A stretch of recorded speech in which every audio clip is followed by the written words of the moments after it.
Si mes vidéos vous plaisent, n'hésitez pas à vous abonner et à laisser un petit pouce bleu. Bonjour, je vous retrouve aujourd'hui pour une vidéo comparative de fond de teint.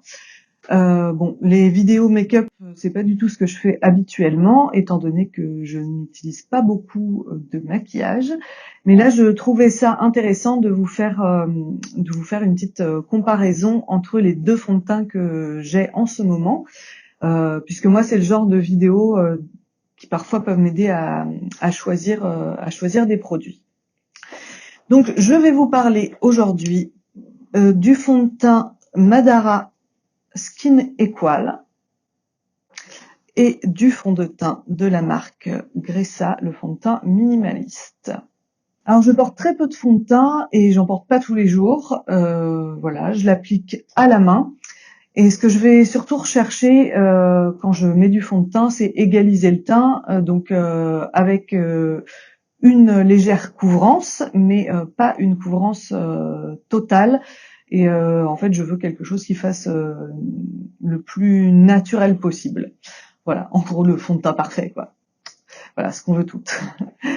J'ai pour habitude de prendre un fond de teint pour peau normale à grasse. J'évite les fonds de teint crème spéciaux pour les peaux sèches. J'aime quand il y a un fini mat et j'apprécie aussi dans les fonds de teint green, enfin bio ou clean en tout cas, qu'ils aient des propriétés pour la peau. J'ai une carnation de peau qui est très claire avec des sous-tons plutôt rosés.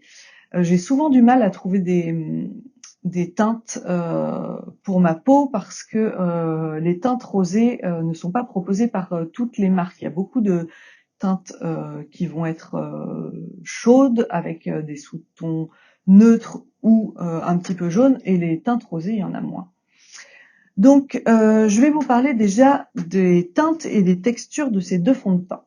Donc, au niveau du Madara, je l'ai pris en teinte porcelaine. Donc, c'est une teinte très claire au sous-ton neutre. La teinte rose ivory serait plus adaptée à ma peau, mais je ne l'ai pas trouvé disponible au moment où j'ai acheté celui-ci. Donc, je me suis dit que ça passerait. Au moins, c'était clair, même si c'est neutre. Donc, effectivement, ça passe. Je pense que le fait que la teinte soit neutre, ça fait un petit chouïa trop palichon. Mais bon, j'essaye, voilà, je mets un peu de blush. Je mets pas souvent de blush, mais là, du coup, quand je mets celui-ci, j'en mets. Il coûte 33 € les 30 millilitres et il existe en 10 teintes. Voilà, c'est un peu léger au niveau du nombre de teintes, je trouve, notamment pour les peaux noires. Je crois qu'il y a une teinte pour peau noire. Voilà, faut vraiment avoir du bol pour que ça colle direct. La texture est assez fluide, légèrement crémeuse. Et au niveau du Gressa, je l'ai en teinte 2, qui est une teinte au ton clair avec des sous-tons froids. Donc là, pour le coup, il y a une légère teinte rosée, ce qui est déjà beaucoup plus proche de ma carnation. Il existe en 21 teintes, donc ça, je trouve ça beaucoup mieux parce qu'il y a quand même pas mal de choix pour les peaux foncées, notamment. Il coûte 58 € les 15 millilitres, donc il est beaucoup plus cher que l'autre, que le Madara. Et il se présente, en fait, la marque le présente comme un sérum correcteur. Il est très très liquide et il s'étale très très bien. Au niveau couvrance, rendu, tenue, un petit peu tout ça, le Madara, le rendu juste après la pose est très huileux. Alors, j'avais déjà vu dans d'autres revues que ça avait un effet un petit peu gras en fait quand on le mettait. Et quand on attend 5 minutes, il se matifie un petit peu. Et après, quand on ajoute de la poudre matifiante, voilà, il reste lumineux, mais on n'a plus du tout un effet gras.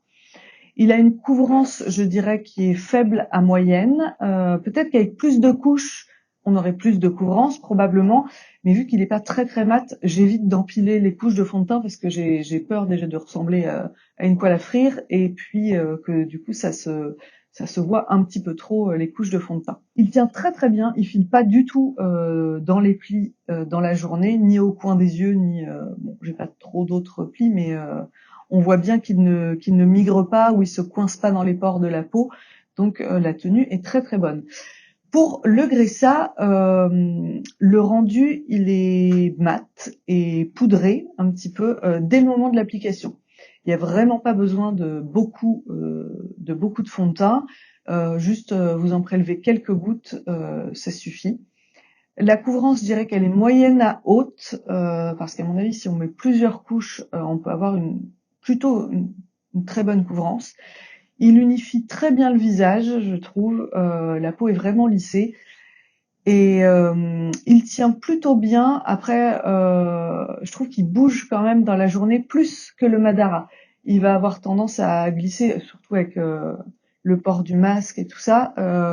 Voilà, je trouve qu'il tient un petit peu moins bien. Je pense que sur une journée classique de 8 heures, il conviendra très bien et il bougera pas trop. Moi, je fais des journées un peu plus longues que ça et du coup, c'est vrai que au bout de 12-13 heures, bon, voilà, c'est plus trop tout bien en place, quoi. Au niveau de la conservation de ces deux fonds de teint, le Madara est dans un flacon transparent et il ne va se conserver que 3 mois. Pour un format de 30 millilitres, bon, même si on peut en ajouter de la vitamine E, le conserver au frigo pour rallonger, je trouve que ça fait léger, quoi. Parce que même si on en met tous les jours du fond de teint, 30 millilitres, il y en a pas mal, quoi. Bon, j'ai le mien depuis 4 mois et demi. J'ai regardé juste avant de faire la vidéo. Il s'est pas du tout biphasé. Voilà, il a l'air d'avoir toujours la même consistance, ce qui est quand même un bon indicateur pour savoir si un fond de teint il est encore bon. Le Gressa, quant à lui, se conserve 12 mois. Voilà, je trouve ça quand même bien plus pratique et bien plus safe que de pas savoir si son fond de teint il est encore bon et de s'en mettre sur le visage et de se dire attends, je verrai quand il est plus bon, quand j'aurai des boutons ou je sais pas quoi. Donc en tout cas, je trouve ça très bien qu'il se conserve 12 mois. Il est dans un flacon en verre, hein, les deux sont en verre, un flacon opaque, donc qui va aussi protéger le produit de la lumière. Voilà, donc très bon point pour la marque Gressa. Au niveau de la composition, maintenant, le Madara, il va être sur une base d'aloe vera, qui est hydratant. Il contient aussi de l'acide hyaluronique, donc c'est un très bon point en termes d'hydratation. Ça va pas du tout être le genre de fond de teint qui va vous dessécher la peau.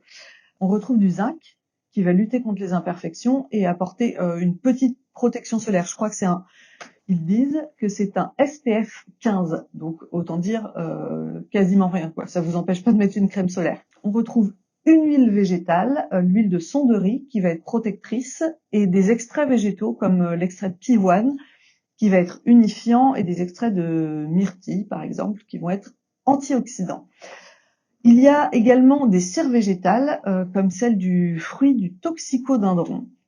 La marque explique qu'elle réduit les inflammations et qu'elle est bonne contre l'acné.